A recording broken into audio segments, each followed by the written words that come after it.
जय श्री राधे कृष्णा। हमारे चैनल राघव ज्ञान चर्चा में आपका बहुत बहुत स्वागत है। सबसे पहले आपको और आपके पूरे परिवार को मोक्षदा एकादशी और गीता जयंती महापर्व की बहुत बहुत शुभकामनाएं एवं बधाइयाँ। भगवान श्री लक्ष्मी नारायण जी का भरपूर आशीर्वाद आप सभी के जीवन पर सदैव बना रहे। इसी प्रकार आप सभी सदैव स्वस्थ रहें, व्यस्त रहें और मस्त रहें और निरंतर उन्नति करते रहें। आइए जानते हैं एकादशी का महत्व और एकादशी व्रत की कथा। मार्गशीर्ष माह की कृष्ण शुक्ल पक्ष की एकादशी का नाम मोक्षदा एकादशी है। इसी दिन भगवान श्री कृष्ण ने अर्जुन को गीता का ज्ञान या गीता का उपदेश दिया था। एक बार अर्जुन ने भगवान श्री कृष्ण से कहा, आपने उत्पन्ना एकादशी महत्व आदि सुनाकर मुझे धन्य कर दिया है। हे त्रिलोकीनाथ, मैं आपको बारंबार प्रणाम करता हूँ। हे प्रभु, आप कृपा करके आप मेरी एक और जिज्ञासा को शांत कीजिए। तो भगवान श्री कृष्ण ने कहा, हे अर्जुन, जो कुछ भी जानना चाहते हो निर्भय होकर कहिए, मैं तुम्हारी हर जिज्ञासा को शांत करूँगा। तो भगवान श्री कृष्ण की बात सुनकर अर्जुन बोले, हे प्रभु, जो मार्गशीर्ष माह की कृष्ण पक्ष की एकादशी के विषय में आपने बतलाया, उसे सुनकर मुझे बड़ी ही शांति हुई। अब आप कृपा करके मार्गशीर्ष माह की शुक्ल पक्ष की जो एकादशी है, जिसका नाम मोक्षदा एकादशी है, उसके विषय में भी सब कुछ बताने की कृपा करें। उस दिन कौन से देवता की पूजा की जाती है और उसकी क्या विधि है?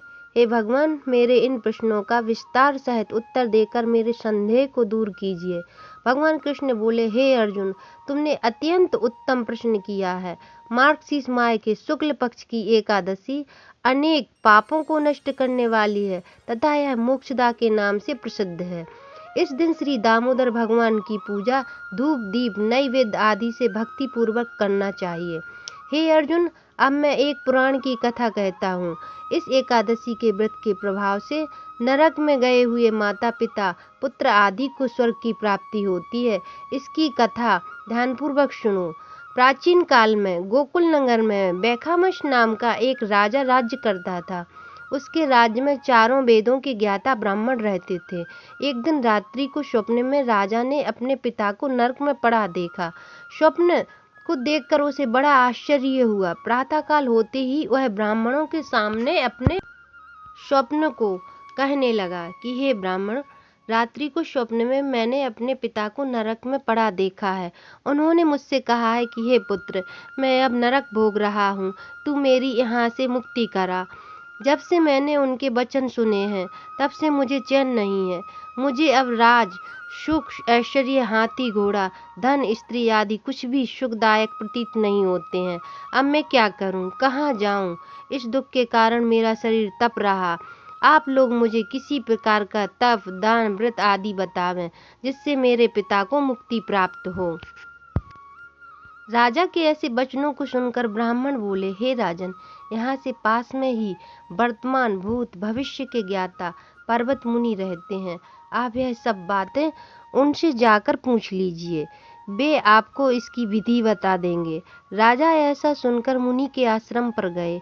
उस समय चारों वेदों के ज्ञाता पर्वत मुनि दूसरे ब्रह्मा के समान बैठे थे।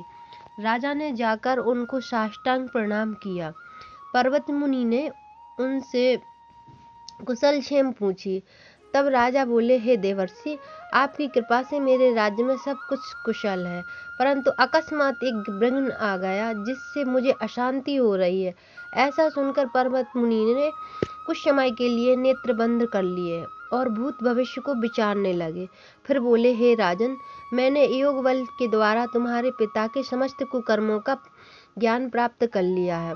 उन्होंने पूर्व जन्म में कामातुर होकर सौत के कहने पर अपनी दूसरी रानी को ऋतुदान मांगने पर भी नहीं दिया। उसी पाप कर्म के फल से तुम्हारे पिता नरक में गए हैं।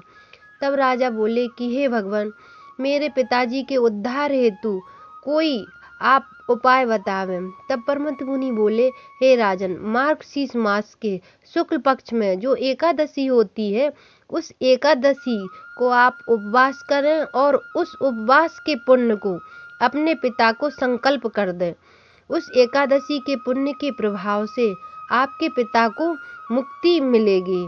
मुनि के वचनों को सुनकर राजा अपने राज्य को आया और कुटुंब सहित एकादशी का उपवास किया और उस उपवास को पुण्य को राजा ने अपने पिता को दे दिया, अर्थात संकल्प छोड़ दिया।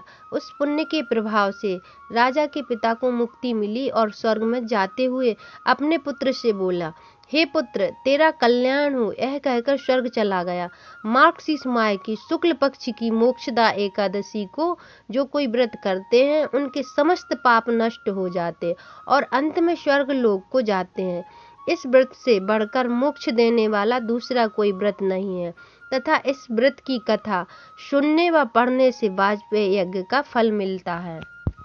बोलिए विष्णु भगवान की जय, वृंदावन बिहारी लाल की जय। राधे राधे। जय श्री राधे कृष्णा।